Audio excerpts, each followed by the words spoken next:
Hello there, and welcome back to the neighborhood. Let's take a look at a closed-back studio monitor from Moondrop of all people, the Joker. Are they playing a joke on the audio community? Let's get into it.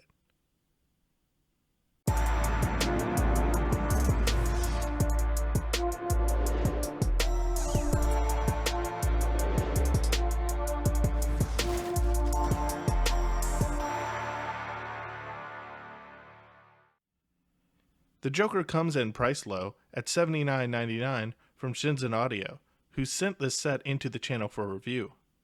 It's mostly a plastic construction, and it's surprisingly lightweight as a result. The quality of the plastic here is at least as good as the 500 series from Sennheiser, if not better, but not quite as good as the 600 series. The outer cup of the closeback, while appearing to be plastic, seems to actually be made out of brass, and according to advertising, will patina over time.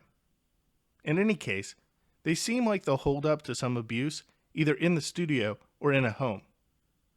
The headband extenders are spring steel, and the cups swivel about as much as the 600 series can. The clamp is good, and it holds tight on my head without too much pressure to be uncomfortable. There are two foam pads under the headband covered in a jersey material. This is the same material that is on the inner side of the portion of the pad that touches the face. The inside and the outside of the pad are comprised of a leatherette that is perforated uniquely at the top and the bottom of both the inside and the outside. The foam isn't as pliable as memory foam, but comfortable nevertheless. The connection at the base of the ear cup is a dual 3.5mm, and Moondrop includes a twisted cloth-wrapped cable that terminates in an angled 3.5mm plug with a separate 6.35mm adapter provided as well. Inside the cup is a full-size 50mm dynamic driver, which is slightly vented on the backside of the ear cup by a small, long slit. Sensitivity is 106 decibels and 68 ohms plus or minus 15% at 1 kHz.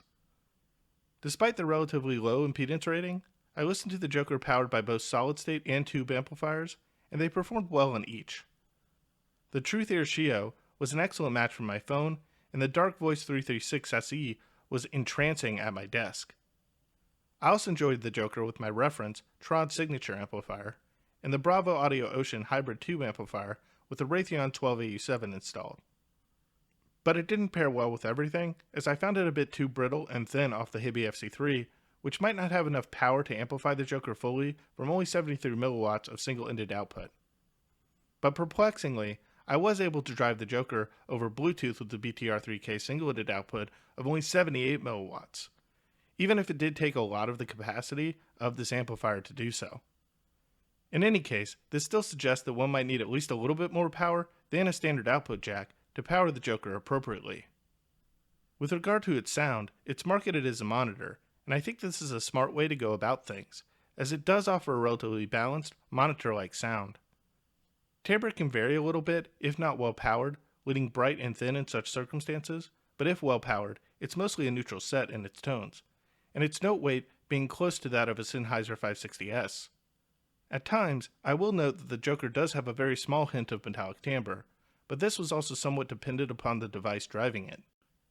Resolution and clarity for the price is surprisingly good. It's actually about as clear as my modded Sennheiser 5.8X, which is about twice the price of the Joker and an introductory reference level can. The general character of the Joker is somewhat mid-forward without venturing into aggressivity.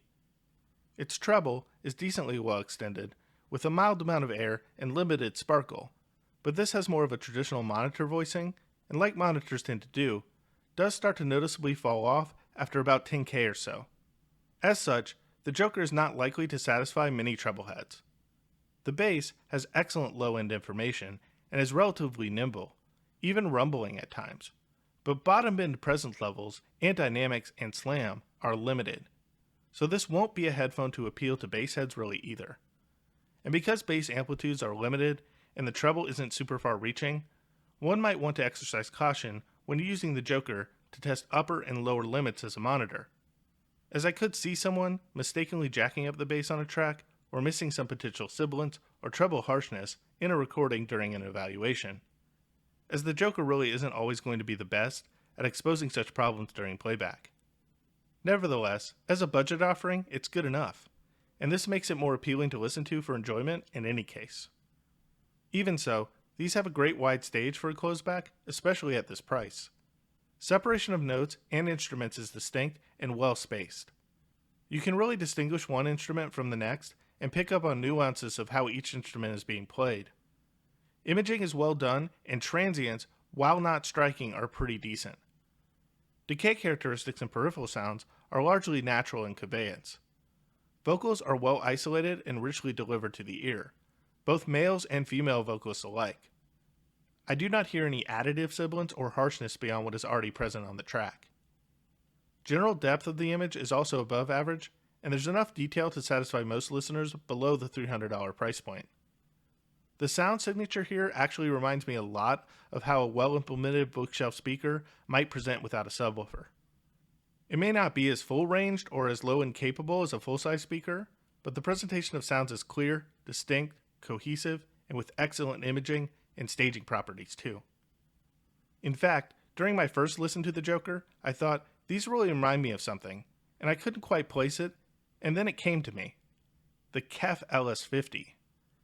The LS50 has certainly been an extremely popular speaker that has historically pleased the masses, and as such, the Moondrop Joker, as a closeback headphone, likely will too. So if you can appreciate the presentation of bookshelves without the addition of a subwoofer, you'll likely appreciate the sonics that the Joker dishes out as well. Compared to the One More triple driver over-ears, the Joker is a more even and linear presentation. The triple driver's presentation is largely known for its low-end dynamics, but on certain tracks, the One More can display an occasional harshness or sibilance, which can feel a bit assaultive to the ears. There's a large peak, which apexes around 5K in the presence region of the upper mid-range, and that is largely responsible for this. Even so, many have been able to tolerate this, which is why this headphone has remained as popular as it has as a closeback option for as long as it has. I modified mine, destroying the stock pads in the process, in order to be able to use slightly larger, brainwave sheepskin ear pads with it. With this modification, the triple driver actually becomes an over-ear headphone, as it was largely on-ear and certainly less comfortable otherwise. The Joker is most assuredly a more timid performer compared to the One More, with both regard to dynamics and presence levels. But I not only find it less intense to endure over the course of longer listening sessions, but also find it to be more informative. Detail in the upper mid-ranges is certainly just as good as the One More, and in the low end, the quality of the information is enhanced, even if the impact and the level is less. And even though the One More is no slouch in the staging department, the Joker still stages better and has notably better separation. The One More also comes in at a more expensive price tag, at around $109 these days, and at least benefits from the pad modification I spoke about, if one has anything other than small ears, that is. Still, one may prefer the more intensive, dynamic, and less than monitor-like presentation of the triple driver, which is certainly built better, being constructed mostly of heavier metal and leather, instead of the Joker's cheaper plastic, leatherette, and cloth. But hey, there are also those brass ear cups, which do patina. Compared to the Venture Electronics Supernova, which comes in at a cheaper $50 and has single left-sided, single-ended entry, compared to the Joker's dual-sided cable entry, the Supernova definitely looks the part of a traditional studio monitor a bit more than the Joker does, that is. Still, it's built notably cheaper.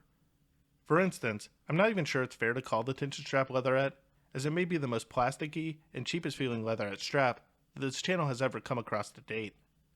Additionally, the design of the Supernova appears to lack some forethought, as the headband support, which is just two slender pieces of spring steel, knocks into the ear cups, rubbing on them and producing signs of wear as a result. Its ear cups are also even smaller than that of the triple driver, and also uncomfortable for me to wear for longer listening sessions unless I swap in Brainwave's HM5 sheepskin ear pads, which isn't a perfect fit, but do work out quite nicely, overall that is. The Supernova also seems to be a bit more sensitive to amplifier gain compared to the Joker, and can get a bit overly intense when powered off an amplifier with a higher level of output. In terms of its sound in general, while I like the sound for the price, the Supernova is certainly less sophisticated of a presentation compared to the Joker. Separation, soundstage, and technical performance are notably worse. With that said, resolution of the Supernova may actually be a hair better, even though the level of detail is assuredly inferior. Regrettably, the Supernova doubles down on its detail though, forcing it in the listener's face much more than the Joker does. In general, the Joker is a flatter, tamer sound signature, while the Supernova is more intense and more dynamic, but less balanced and less capable.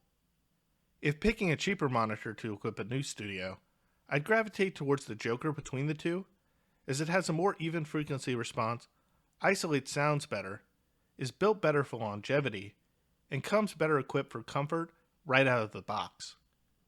With that said, if one has been paying attention to headphone releases from Moondrop recently, the Joker might look somewhat similar to a prior offering from them, the Void, which was white and open back rather than black and closed back. Criticisms of that headphone suggested that it was too far off a neutral presentation, a bit too intimate in its staging, easily confused, and hazy in its detailing. People also suggested that if the Void were priced closer to $100, they might have been less critical of it. I didn't get to hear the Void myself, but if those reviews are even remotely accurate, the Joker certainly sounds like Moondrop listened to the critiques of the Void and made excellent adjustments with this headphone. The Joker is actually one of my favorite closed-back headphones, at least out of the budget offerings that are out right now. This paired with a 4XX, 58X, 6XX, or even a 560S would be a hell of an open-closed duo for someone just getting into the hobby. With the 4XX, I'd recommend pairing these sets with the Bravo Audio Ocean if you can still find one out there. With the 58X, a Giselli Labs Archel Pro Series amp would work nicely, and with the 560S, an OTL like the Dark Voice 336SE would be a good match. My recommendation for the 6XX would be to go with the iFi 6XX signature amplifier, which in addition to being a great amp for the 6XX itself, is also a slightly warmer presentation with the Joker. Closeback headphones that would be an upgrade from the Joker would be the Beyerdynamic DT177X Go or the Emutique. So make sure to check out my videos on those options if your budget can afford a bit more than what the Joker offers. And before you go, make sure that you smash that subscribe button, hit that notification bell to get alerted when I upload future videos, leave a like on this video if you enjoyed the content, consider leaving a comment below, let me know what closeback offerings you like right now, and consider following the channel at all other access locations, including Instagram, Twitter, www.intoitreviews.com, or become a Patreon. Any support that you guys give this channel is greatly appreciated, even if that means just doing the free things, like subscribing, liking the videos, and sharing its content with your friends. And with that, I'm out for now.